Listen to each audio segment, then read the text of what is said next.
شروع اللہ کے نام سے جو نہایت مہربان اور بے حد رحم والا ہے۔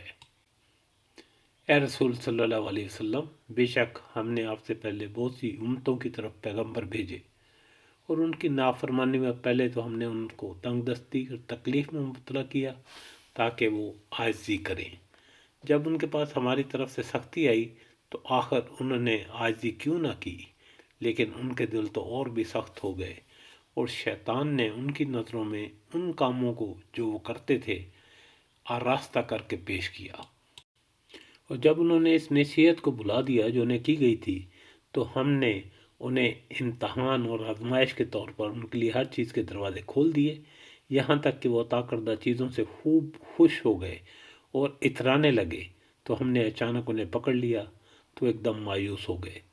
بس ظالموں کی جڑ کاٹ دی گئی، اور سب تعریفیں اللہ کے لیے ہیں جو سارے جہانوں کا پروردگار ہے۔ اے رسول کہیے، غور کر کے بتاؤ کہ اگر اللہ تعالیٰ تمہارے کان اور تمہاری آنکھیں لے لے اور تمہارے دلوں پر مہر لگا دے تو اللہ کے سوا اور کون خدا ہے جو تمہیں یہ چیزیں لا دے؟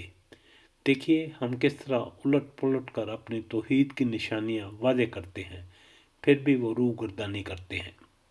کہیے ذرا غور کر کے بتاؤ کہ اگر تم پر اللہ کا عذاب اچانک یا اعلانیہ آ جائے تو ظالم لوگوں کے سوا اور کون ہلاک و برباد ہوگا؟